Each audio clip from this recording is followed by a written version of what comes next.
Pendidikan adalah hak dasar setiap anak, tanpa terkecuali, termasuk bagi anak-anak berkebutuhan khusus. Namun, dalam praktiknya, penyediaan layanan pendidikan yang merata dan berkualitas bagi mereka masih menjadi tantangan besar, terutama di wilayah-wilayah yang belum memiliki fasilitas pendidikan inklusif yang memadai. Disinilah peran SLB menjadi krusial sebagai tempat pendidikan yang tidak hanya mengedepankan kurikulum, tetapi juga kasih sayang, kesabaran, dan pemahaman terhadap kebutuhan unik tiap anak. Sebagai seorang kepala sekolah yang merintis dan membangun SLB swasta dari awal, saya memahami bahwa perjalanan ini bukanlah jalan yang mudah. Selama kurang lebih 4 tahun, saya bersama tim mengalami berbagai tantangan, mulai dari keterbatasan sumber daya manusia, rendahnya jumlah peserta didik, hingga jarak geografis yang menghambat akses ke sekolah. Assalamualaikum warahmatullahi wabarakatuh. Salam GTK hebat, Indonesia kuat. Perkenalkan, nama saya Siti Hasrawati Tayang, Kepala SLB Autis Hasrianti. Sekolah kami terletak di Dusun Timporongang, Desa Lengkese, Kecamatan Mangara Bombang, Kabupaten Takalar, Provinsi Sulawesi Selatan. Saya siap berbagi praktik baik dalam apresiasi GTK Hebat 2025 kategori Kepala Sekolah SLB Dedikatif dengan judul Menjemput Harapan di Pintu Rumah. Wujud kepemimpinan empatik dalam layanan pendidikan inklusif. Salah satu prinsip pembelajaran dalam kurikulum Merdeka yaitu pembelajaran dirancang dengan mempertimbangkan tahap perkembangan dan tingkat ketercapaian murid saat ini, sesuai dengan kebutuhan belajar serta mencerminkan karakteristik dan perkembangan murid yang beragam sehingga pembelajaran menjadi bermakna dan menyenangkan. Sebagai kepala sekolah di SLB Autis Hasrianti, saya merintis dan membangun sekolah luar biasa swasta ini dengan tekad dan dedikasi yang tinggi untuk memberikan layanan pendidikan terbaik bagi anak-anak berkebutuhan khusus. Di sekolah kami melayani 5 kekhususan, diantaranya tunanetra, tunarungu, tunagrahita, tunadaksa, dan autis. Sekolah kami berdiri di lingkungan yang masih memiliki berbagai keterbatasan, baik dari segi sarana prasarana maupun akses transportasi.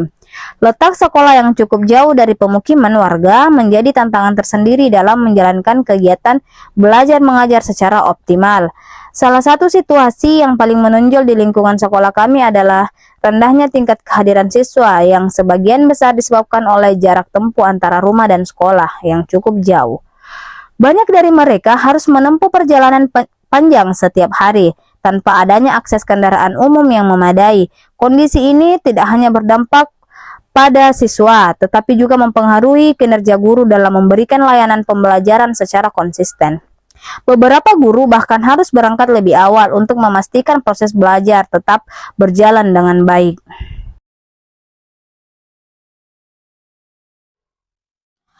Sebagian besar siswa SLB tinggal di wilayah yang cukup jauh dari sekolah. Mereka harus menempuh jarak yang tidak sedikit untuk dapat mengikuti kegiatan belajar setiap harinya. Jarak tempuh yang panjang seringkali membuat siswa datang terlambat, cepat lelah, bahkan tidak hadir ke sekolah karena sulitnya akses menuju lokasi. Permasalahan ini semakin diperparah dengan tidak adanya fasilitas kendaraan umum yang memadai untuk menjangkau daerah tempat tinggal siswa, sehingga sebagian orang tua harus mengantarkan anak mereka dengan kendaraan pribadi atau berjalan kaki dalam waktu yang lama. Rendahnya tingkat kehadiran siswa tentu memberikan dampak yang signifikan terhadap proses pembelajaran. Ketidakhadiran yang sering terjadi menyebabkan keterlambatan dalam ketercapaian kompetensi yang diharapkan, serta menghambat perkembangan sosial dan emosional siswa. Selain itu, kondisi ini juga berpengaruh terhadap kinerja guru dalam memberikan layanan pembelajaran secara konsisten. Guru seringkali harus menyesuaikan rencana pembelajaran, mengulang materi bagi siswa yang absen, bahkan melakukan pendekatan individual agar anak tetap dapat mengikuti perkembangan pembelajaran sesuai kemampuan dan kebutuhan mereka.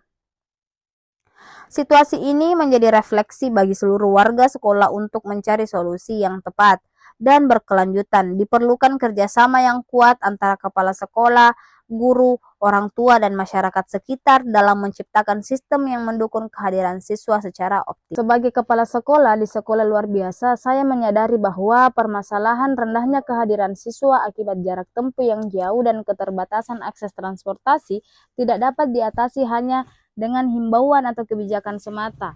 Diperlukan langkah nyata yang terencana, kolaboratif, dan berkelanjutan agar hak belajar setiap anak tetap terpenuhi. Oleh karena itu, saya berkolaborasi dengan guru untuk merancang program kepemimpinan sekolah yang berfokus pada peningkatan kehadiran siswa sekaligus efektivitas layanan pembelajaran yang saya beri judul Menjemput Harapan di Pintu Rumah. Wujud kepemimpinan empatik dalam layanan pendidikan inklusif. Program ini diawali dengan melakukan pendekatan berbasis rumah atau sering disebut dengan home visit. Kegiatan ini menjadi jembatan komunikasi antara pihak sekolah dan keluarga siswa. Melalui kunjungan langsung ke rumah, guru dapat memahami kondisi nyata yang dihadapi siswa, baik dari segi jarak tempuh, lingkungan belajar di rumah, maupun dukungan orang tua terhadap pendidikan anak. Hasil dari kunjungan ini menjadi dasar bagi sekolah untuk menyusun strategi pembelajaran yang lebih sesuai dengan kebutuhan masing-masing siswa. Selain itu, sekolah juga menerapkan komunikasi intensif dengan orang tua melalui berbagai media seperti grup pesan singkat dan pertemuan rutin. Melalui komunikasi terbuka yang berkelanjutan, orang tua merasa lebih dilibatkan dalam proses pendidikan anaknya. Mereka juga menjadi lebih termotivasi untuk mendukung anak agar hadir di sekolah secara teratur dan aktif mengikuti kegiatan belajar. Langkah berikutnya yang kami lakukan adalah penyusunan jadwal pembelajaran yang lebih fleksibel. Fleksibilitas ini diberikan untuk menyesuaikan kondisi transportasi dan jarak tempuh siswa. Guru menyiapkan materi pembelajaran yang dapat diakses secara daring atau dikirimkan melalui media sederhana bagi siswa yang terkendala hadir. Dengan demikian, siswa tetap mendapatkan layanan pembelajaran meskipun tidak selalu datang ke sekolah setiap hari. Melalui berbagai aksi tersebut, semangat kolaborasi antara kepala sekolah, guru, dan orang tua semakin kuat. Program kepemimpinan sekolah yang dilaksanakan tidak hanya berdampak pada peningkatan kehadiran siswa, tetapi juga meningkatkan kualitas hubungan antara sekolah dan keluarga. Lebih dari itu, program ini menumbuhkan rasa tanggung jawab bersama dalam memastikan bahwa setiap anak berkebutuhan khusus memperoleh hak pendidikannya tanpa menghambat jarak dan keterbatasan sarana. Sebagai kepala sekolah di sekolah luar biasa, saya menyadari bahwa setiap tantangan yang muncul dalam proses pendidikan merupakan kesempatan untuk belajar. Program ini mengajarkan bahwa kepemimpinan bukan hanya soal mengarahkan, tetapi juga tentang mendengarkan, memahami, dan merespon kebutuhan nyata yang dihadapi oleh peserta didik dan guru. Saya berkomitmen untuk memberikan dukungan penuh kepada para guru melalui berbagai upaya, seperti mendorong mereka untuk mengikuti pelatihan, workshop, dan kegiatan pengembangan profesional lainnya. Selain itu, saya juga menciptakan lingkungan kerja yang kolaboratif, di mana guru dapat saling berbagi pengalaman, berdiskusi tentang strategi pembelajaran, serta mengembangkan inovasi dalam mengajar. SPD, MPD, pengawas pendamping SLB Autis Hasrianti Kabupaten Takalar, mendukung penuh Kepala SLB Autis Hasrianti untuk mengikuti ajang kompetisi apresiasi GTK hebat. Rannu Kika, ye mae gurunda ngajar anakku dong. ye ke bele bala ka Kabele bala ka. program kunjungan rumah yang saya laksanakan ini atas kerjasama dan kolaborasi bersama guru dan komite SLB Autis Nama Hasrianti. saya Andi Hovifa SPD. Saya adalah salah satu guru di SLB Autis Hasrianti yang mendukung penuh dengan program kunjungan rumah ini. Demikianlah praktik baik yang saya lakukan. Sebagai kepala sekolah berdedikasi, saya berkomitmen untuk terus berkolaborasi dengan guru dalam menciptakan lingkungan belajar yang inklusif,